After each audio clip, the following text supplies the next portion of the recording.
The Pedestrian, 1951, by Ray Bradbury.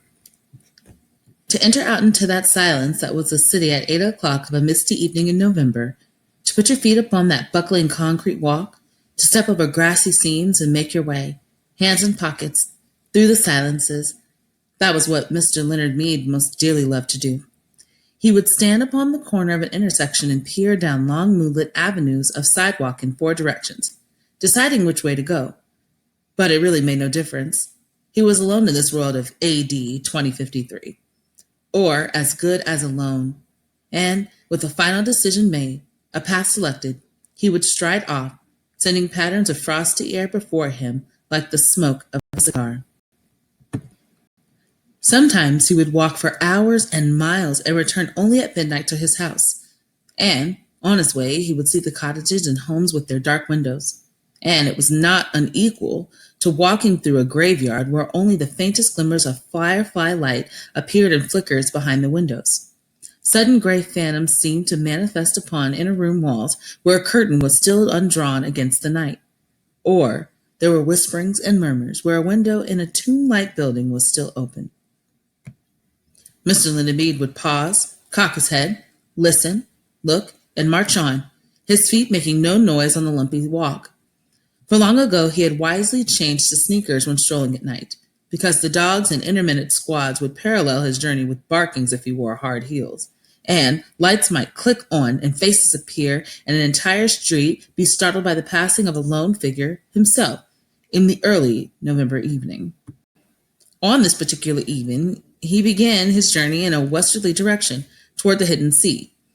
There was a good crystal frost in the air. It cut the nose and made the lungs blaze like a Christmas tree inside.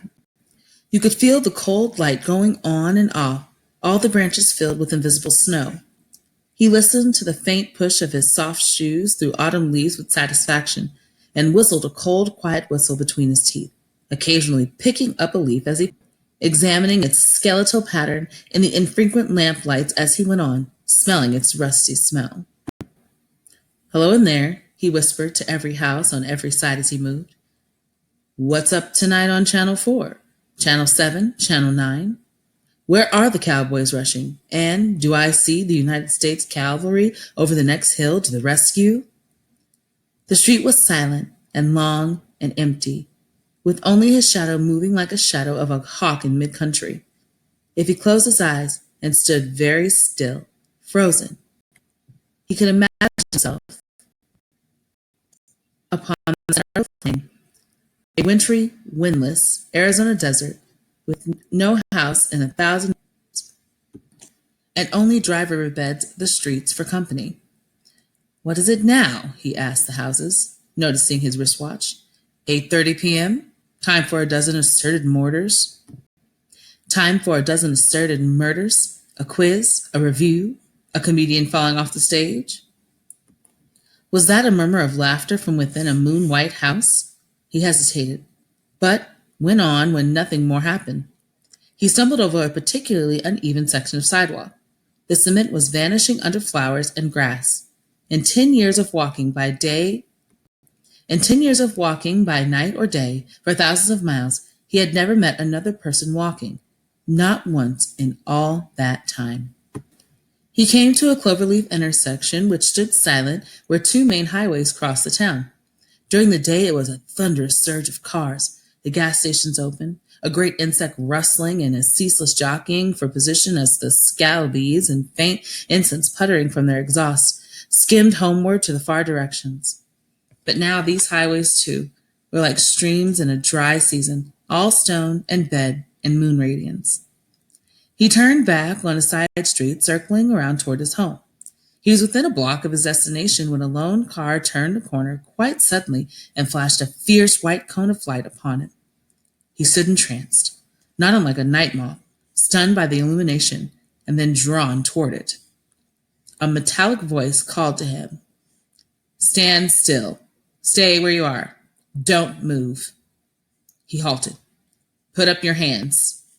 "But," he said, "put your hands up, or we'll shoot."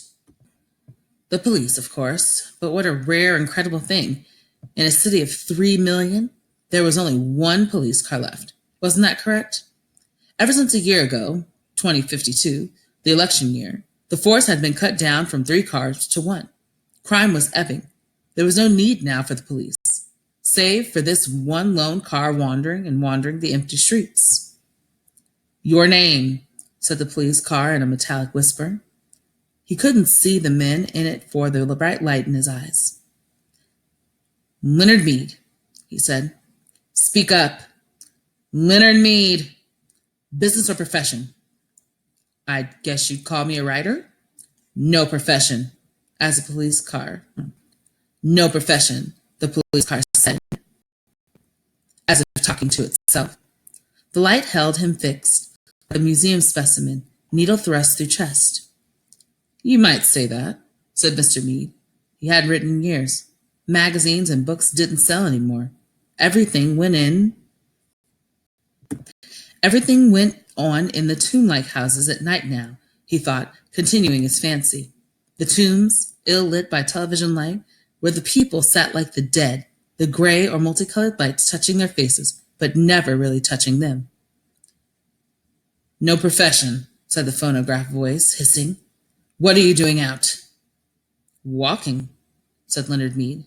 "Walking?" "Just walking," he said simply, but his face felt cold.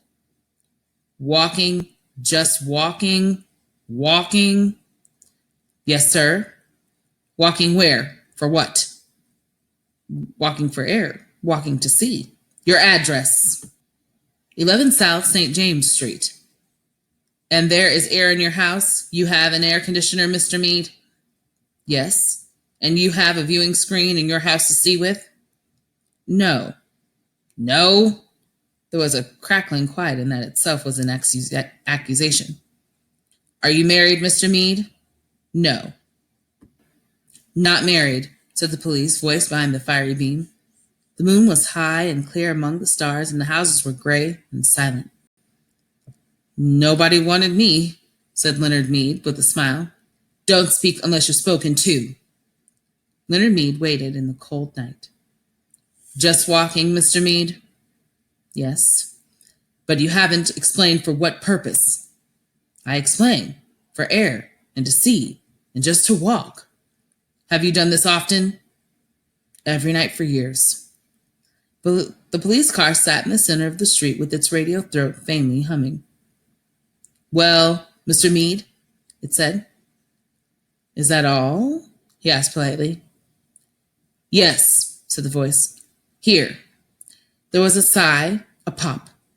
The back door of the police car sprang wide. "Get in." "Wait a minute.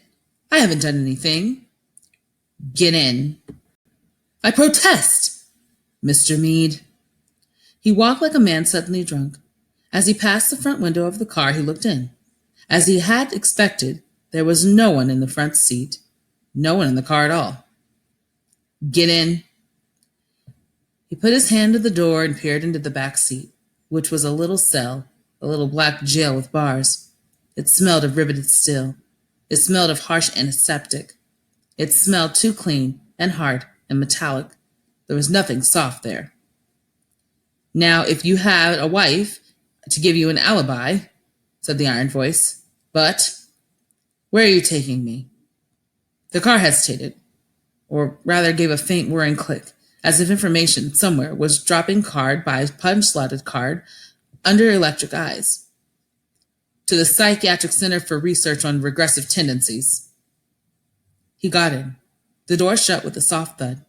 The police car rolled through the night avenues, flashing its dim lights ahead. They passed one house on one street a moment later. One house in an entire city of houses that were dark. But this one particular house had all of the electric lights brightly lit, every window a loud yellow illumination, square and warm in the cool darkness. "That's my house," said Leonard. No one answered him. The car moved down the empty riverbed streets and off away, leaving the empty streets with the empty sidewalks and no sound and no motion, all the rest of the chill November night.